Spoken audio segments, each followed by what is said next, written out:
Success without fulfillment is the ultimate failure. Like, success is getting what you want. Fulfillment is living what you're made for.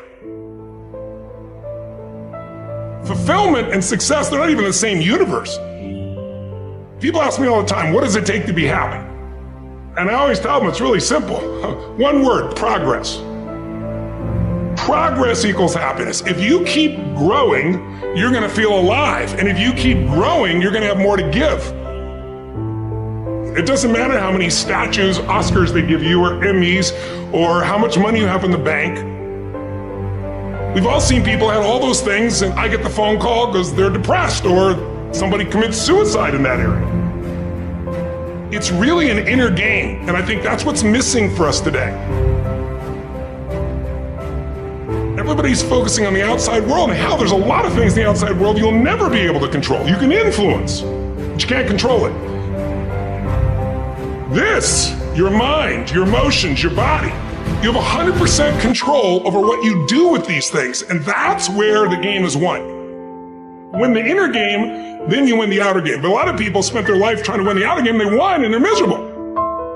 Someone can tell you your whole life you're a piece of crap, but you can say, screw you, read between the lines, and make your life work. Someone can tell you your whole life you're beautiful, you're intelligent, you're the smartest person in the world, and you don't believe it. Because self-esteem doesn't come from what people say about you. Self-esteem is earned within yourself. It's esteem for yourself, which only comes by doing things that are incredibly difficult, and then your brain goes, this is who I am. You really got to figure out what you're made for, and nobody knows in the beginning. So you start where you are, and you do what's in front of you, do what's next, and you keep growing until you start to discover, hey, this is my real passion. So identity is the number one thing I work to change with people, to expand it. Expand your own sense of who you really are and what you're capable of. And the mindset has to be destroy any limitation and move forward, move forward, move forward. I think passion is the genesis of genius. If you've got enough passion, you're gonna find answers nobody else does. But most people run out of fuel, meaning they get tired, they get exhausted, they get burnt out, they get the law of familiarity. They're around something so much they take it a little bit for granted.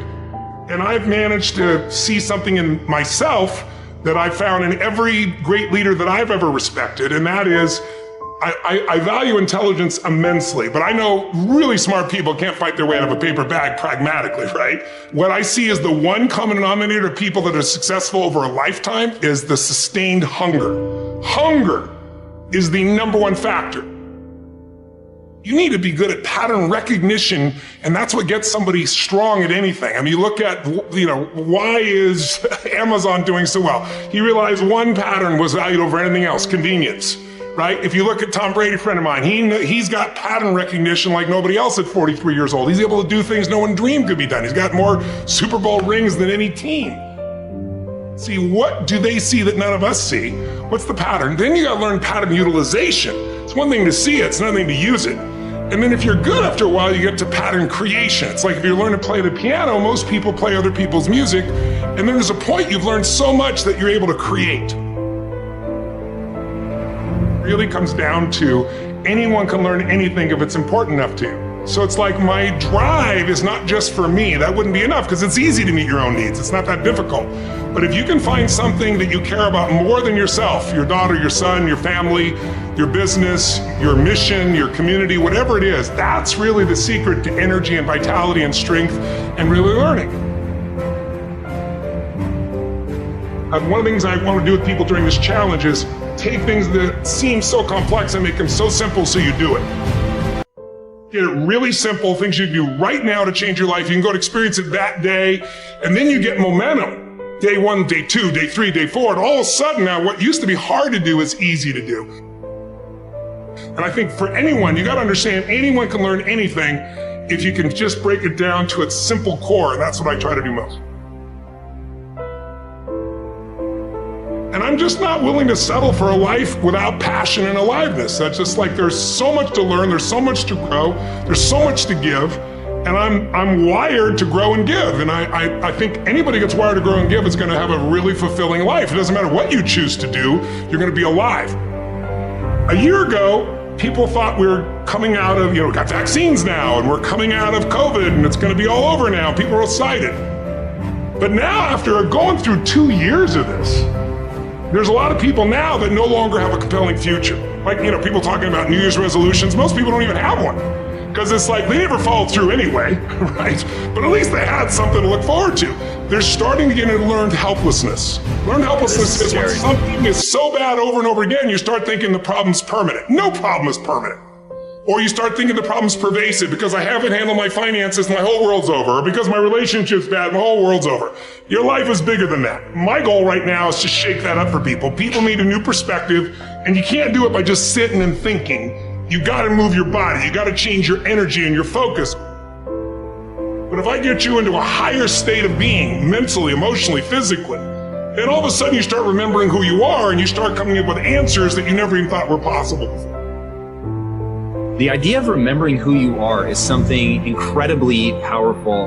There was a Batman cartoon where he gets amnesia and he gets put in like a camp, basically, a work camp, and he can't get out. And he feels stuck and weak and, afraid. And then something happens, I don't remember what, triggers his memory. And he remembers that he's Batman. Just in remembering that he's Batman, he then takes the actions to fight his way out. Look, I know it's a cartoon, but that has always resonated with me. And whenever I'm feeling anxious about something, I always tell myself, remember who you are. But you're really talking about the most important concept in lasting change, identity. We all define ourselves in certain ways. So you start where you are and you do what's in front of you, do what's next, and you keep growing until you start to discover, hey, this is my real passion.